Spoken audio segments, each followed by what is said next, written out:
Us now is Democratic Congressman Eric Swalwell. He serves on the House Intelligence and Judiciary Committees, and he was there when Republicans barged into that hearing room. I want to start by looking ahead, though, Congressman, if I can. These public hearings, which we now understand could begin within a couple of weeks, what should we expect to see there?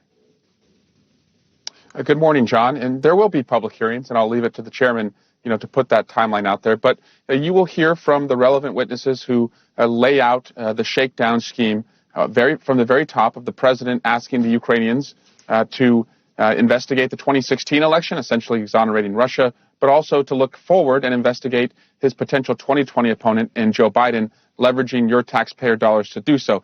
Now, what we're doing right now is a first pass. We are interviewing the witnesses that we know may have been involved and actually paring down that information so that you can pull out what's relevant for the public. But also, I want to say this because it's a fair question that you and others have asked, which is why are we not doing it publicly right now? There was no preliminary investigation done by a special prosecutor or a special counsel like Watergate or in the Clinton impeachment trial.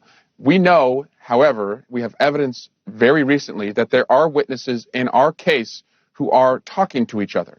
That's exactly what we don't want to happen until we have that preliminary investigation. We don't want them to tailor their testimony to each other. We don't want them to manufacture alibis. So we're trying to protect the information as much as we can before we bring it forward to the public. You have witnesses talking to each other? Yes. Yes, we do. And that'll become clearer in the next few weeks, I believe. Witnesses you've already heard from? Now, I'm not going to go into that kind of detail, but we have direct evidence that very key witnesses in this case have talked to each other about their testimony. Have they aligned their stories in those discussions? I'll wait for that, to come out. But the reason we don't want that to happen is because we want the unvarnished truth. We don't want the truth that protects you or, shields you from culpability. And that's why we're doing this in a closed fashion, closed to the public, not to the 120 members of Congress, Republicans and Democrats, who have access to the room. I want you to explain to people who aren't in the room, and that includes me and all of us, what goes on behind closed doors? How do these closed door depositions work? Who gets to ask questions? Yeah.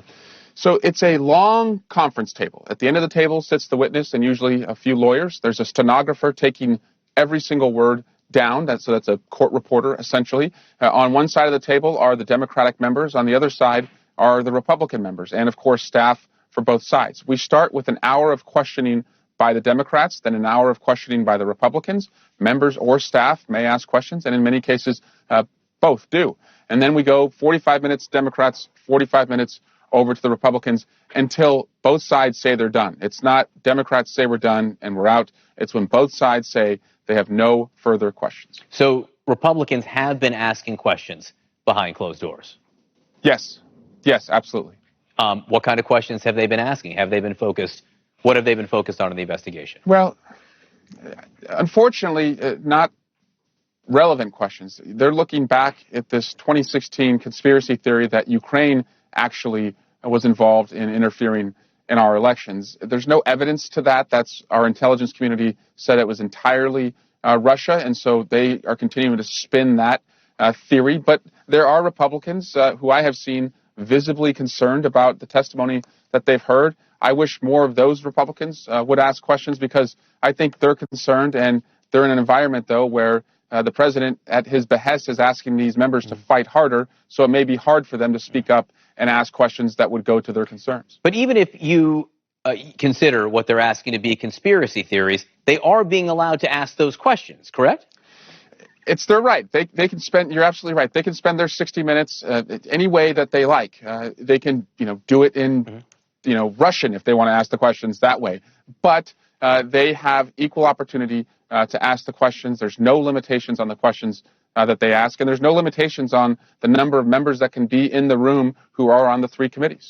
One of the things that the president suggested yesterday, and one of the things that former Congressman Sean Duffy, who was on this show, suggested yesterday, is, well, there can't be a quid pro quo because they asserted that somehow the Ukrainians did not know that military aid was being withheld or that the meetings were being held up. But CNN's reporting that President Zelensky knew within a few weeks of being elected that the United States was pressuring or conditioning cooperation with them on investigations. The New York Times goes further and suggests they knew about the military aid being withheld as a condition there.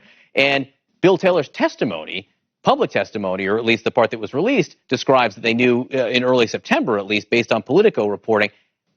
Is it the testimony that you've heard, or what have you heard in the testimony that you can tell us that indicates the Ukrainians were aware of this quid pro quo? Well, that defense, John, erodes every single day. And I want to start where the aid was approved, which was in Congress in 2018 and then signed by the president in 2019. So the very second that the president signs into law the aid, the Ukrainians know that aid is on the way.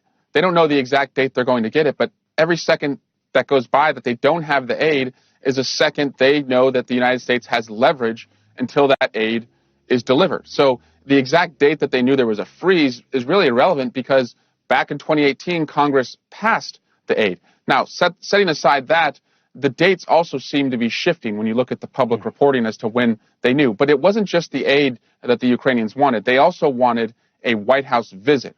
And when Ambassador Sondland told Ambassador Taylor what the conditions were, he said everything is dependent on them investigating the Bidens and looking at 2016. Everything being not just the aid, but also the White House visit. That's the testimony we have. That is what we saw in the opening statement from Ambassador Bill Taylor. Eric Swalwell, thanks for coming on and telling us what has been going on. My pleasure. Behind closed doors. Hey, John, real quick, can I make a quick plug? It's my daughter's birthday today. I want to say happy birthday to my daughter, Cricket. Cricket? 1 year old. Happy birthday. 1 year old today. Happy yes. birthday. Congratulations to you and the whole family, Congressman.